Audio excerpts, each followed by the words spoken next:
Alright guys, this one's going to be doing a review today. This one's going to be doing a review for the Walking Dead universe, and another video for the Walking Dead Daryl Dixon. This one's going to be doing our predictions video for next week's episode of Daryl Dixon. This is for episode 4 of season 3. This is our midway episode already, y'all. We're already halfway through this season, and to be honest, I'm very grateful for that. This season has been very tough for me to keep up with. I'm not going to lie. It's tough for me to come back and watch these episodes every single week. And I know people always like to resort it to, Dan, you're burned out. That's why you're burned out on Walking Dead. No, not at all. I always go into these episodes open-minded, hoping I enjoy them. The first 2 episodes were kind of but they weren't bad. Episode 3 was hot garbage. You can check out the review for yourselves. Nothing happened. It was awful. So check that out. Obviously, make sure to go and check that review out. As for this upcoming episode, you know what's funny? This is the first episode this season that by the promo, I actually said, I was like, that one has a chance. That one looks good. I actually think this one looks alright. It doesn't look amazing because, unfortunately, here's the thing. Yes, this upcoming episode looks like we're getting, like, you know, men coming through the walls with their vehicles. There's, like, fight sequences and action sequences. Yes, that's fine and dandy. But here's the thing I'll still say.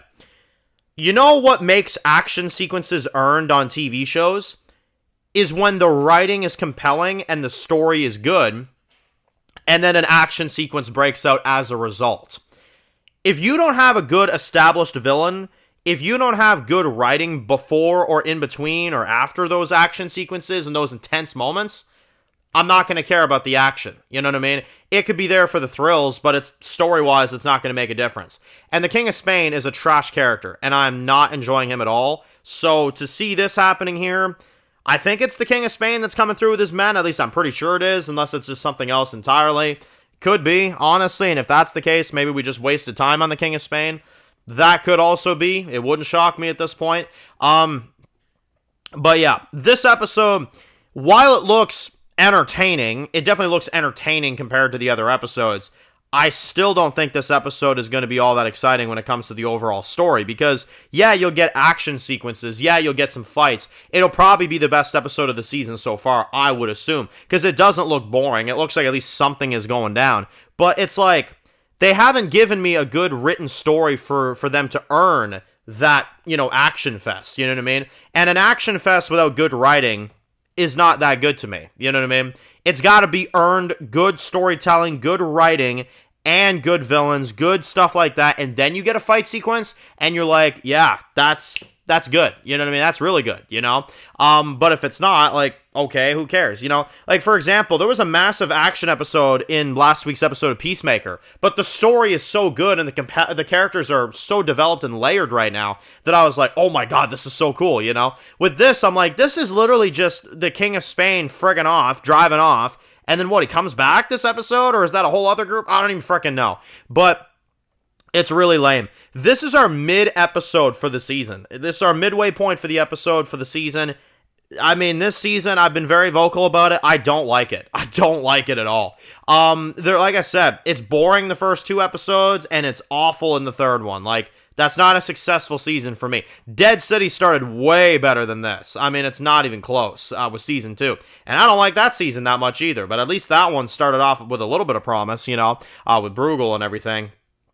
This is, it's actually getting really hard to watch. Like, I'm actually really grateful that we got 4 episodes left, and then hopefully Walking Dead will, you know, frig off for a little while, because these spinoffs are not cutting it, and they're getting harder to watch. Like, genuinely, they're getting really, really difficult to keep up with. So, just give me some stupid action next week, and I'll be at least somewhat entertained, and give it, a decent amount of points, because listen, I don't have high expectations for these spinoffs. I know the quality of what we're walking into. The spinoffs, they all started great, and then they just went downhill to really lame, typical writing. So if you give me some cool fights with Daryl on a bike, and, you know, these guys coming through the community with their big, you know, axes and crazy weapons and everything, you know, you could get something out of me, I guess. I mean, the story is not going to be there, because it just looks so random, but sure, you know what I mean? Sure. I don't know. I heard an earlier reviewer saying that there was like a 30-minute battle. There was like a 30-minute action sequence. Maybe this is the one they're talking about. I hope so, genuinely, because nothing happened this last episode, so you got to make up for that somehow, you know?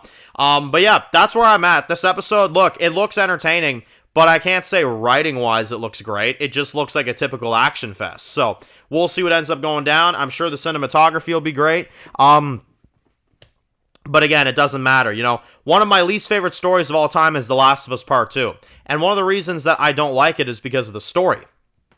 Yeah, the gameplay is good and the action's good, but it doesn't matter. When your story isn't there, your story isn't there, and the story is not there. It's not there at all. I think Pope and the Reapers have been more well-developed up to this point. So, you know, again, that's just me, of course, but I at least got somewhat of an understanding of what they were doing.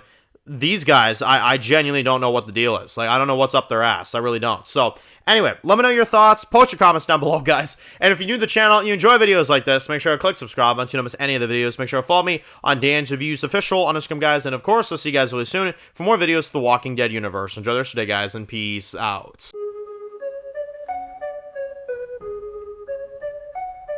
Born in the dark alleys, city of concrete. Dan's reviews blowing up, never taste defeat. Walking Dead dissected every plot twist beat. World gone mad, TV junkies did a treat. Typing up scripts, marathon through the night. His opinions hit harder than a straight fight scene. Every episode, brain sharper than a knife. He's the beacon of critique, shedding TV light.